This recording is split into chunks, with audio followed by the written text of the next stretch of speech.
حضرت سیدنا شیخ محمد بن سلیمان الجزولی رحمۃ اللہ علیہ فرماتے ہیں، ایک بار میں سفر پر تھا کہ ایک مقام پر نماز کا وقت ہو گیا۔ وہاں کنواں تو تھا مگر ڈول اور رسی ندارد یعنی غائب۔ میں اسی فکر میں تھا کہ ایک مکان کے اوپر سے ایک چھوٹی سی بچی نے جھانکا اور پوچھا، آپ کیا تلاش کر رہے ہیں؟ میں نے کہا، بیٹی رسی اور ڈول۔ اس نے پوچھا، آپ کا نام؟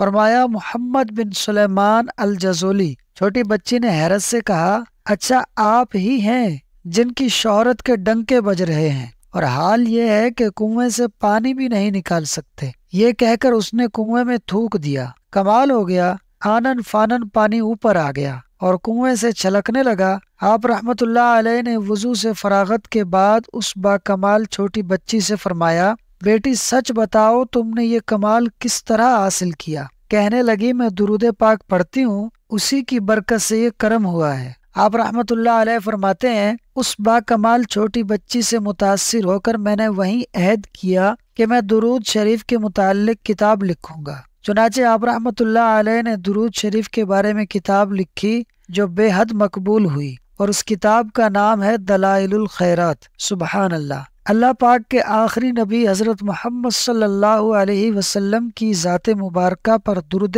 پاک پڑھنے کی کیا ہی برکتیں ہیں۔ اللہ پاک ہمیں کثرت سے درود پاک پڑھنے والا بنائے۔ علماء نے فرمایا کہ جو شخص دن میں 313 بار درود پاک پڑھے وہ کثرت سے درود پاک پڑھنے والوں میں شمار کیا جاتا ہے۔ لہٰذا میں بھی نیت کرتا ہوں اور آپ بھی نیت کریں کہ روزانہ 313 بار درود شریف پڑھیں گے۔ سب سے چھوٹا درود شریف یہ ہے، صلی اللہ علیہ وسلم۔ دوستو، ویڈیو اچھی لگی ہو تو لائک اور شیئر کر دیں، اور فاسٹ سنو یوٹیوب چینل کو سبسکرائب کر دیں۔ شکریہ۔